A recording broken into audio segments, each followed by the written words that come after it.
রাতভর বৃষ্টিতে ডুবল রাজধানী, চরম দুর্ভোগে নগরবাসীর ঢাকার চোখ। Desk report. দর্শক, আপনাদের সবাইকে স্বাগতম। রাতভর টানা মুষলধারে বৃষ্টিতে কার্যত পানির নিচে তলিয়ে গেছে রাজধানী ঢাকা। প্রবল বর্ষণের কারণে শহরের প্রধান সড়ক থেকে শুরু করে অলিগলি পর্যন্ত সৃষ্টি হয়েছে ভয়াবহ জলাবদ্ধতা। ফলে আজ রোববার সকাল থেকেই অফিসগামী মানুষ, শিক্ষার্থী ও সাধারণ পথচারীদের চরম দুর্ভোগ পোহাতে হচ্ছে।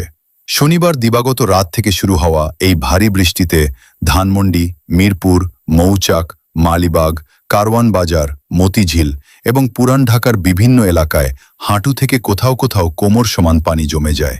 অনেক যানবাহন পানিতে বিকল হয়ে পড়ায় সৃষ্টি হয় দীর্ঘ যানজট। সকালে গণপরিবহনের সংকট আরও বেড়ে যায়। অনেক মানুষ ঘন্টার পর ঘন্টা বাসের জন্য অপেক্ষা করেন।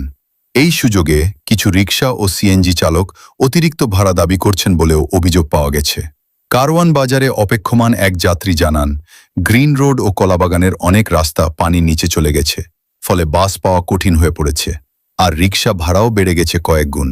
এদিকে ঢাকা উত্তর সিটি কর্পোরেশন জানিয়েছে, কাজীপাড়া মেট্রো রেল স্টেশনের দুই পাশেও জলাবদ্ধতা তৈরি হয়েছে।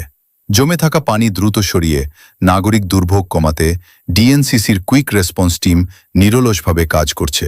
ভারী বৃষ্টির কারণে রাজধানীর অনেক শিক্ষা প্রতিষ্ঠানের সামনের সড়ক ডুবে গেছে।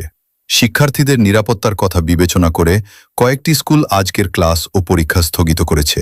বাংলাদেশ আবহাওয়া অধিদপ্তরের তথ্য অনুযায়ী গত রাত 12টা থেকে আজ সকাল 6টা পর্যন্ত ঢাকায় 76 মিলিমিটার বৃষ্টিপাত রেকর্ড করা হয়েছে, যা চলতি জুলাই মাসে এক রাতে সর্বোচ্চ।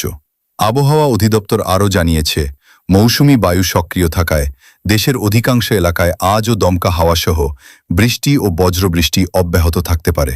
তাই অপ্রয়োজনে বাইরে বের হওয়া থেকে বিরত থাকুন এবং প্রয়োজন হলে সতর্কতার সঙ্গে